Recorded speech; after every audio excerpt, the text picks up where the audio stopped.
Janasena party అదేవిధంగా BJP Telugu Desam ఇవాళ ముక్కమ్మడిగా ఒక తాటి మీదకి వచ్చిందంటే ఇవాళ ప్రజల భవిష్యత్తు కోసం రైతుల భవిష్యత్తు కోసం ఇవాళ మనం ముందుకు వచ్చారు పార్టీలన్నీ కలిసి. ఎందుకంటే వివిధ రకాలుగా పార్టీలు పోటీ చేస్తే ఓట్లు చీలిపోతే ఇవాళ మళ్ళా దుర్మార్గుడు మళ్ళా పరిపాలనలోకి వస్తాడు.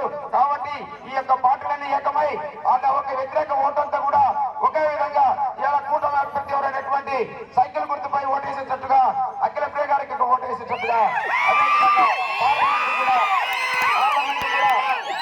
రాజశేఖర రెడ్డి కూతురు డాక్టర్ శబరి గారికి కూడా పార్లమెంట్ కూడా ఓటేసే విధంగా ఇవాళ పిలుపునిచ్చేదాని కోసం మేము వాళ్ళకి ఇక్కడికి వచ్చాం. కాబట్టి దయచేసి మీరు ఆలోచించాలి. ఇక్కడ ఇద్దరు అభ్యర్థులు గెలవాలి. ఎందుకంటే ఇక్కడ అభ్యర్థి గెలిస్తేనే అక్కడ కూటమి ఇవాళ ప్రభుత్వం వస్తుంది.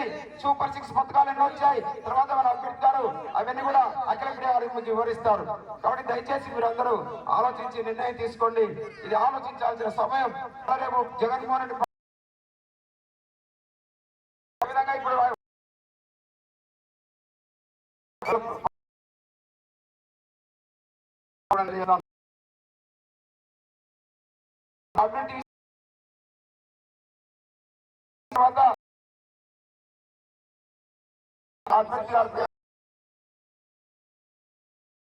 మీరందరూ తెలుగుదేశం బలపరిచినటువంటి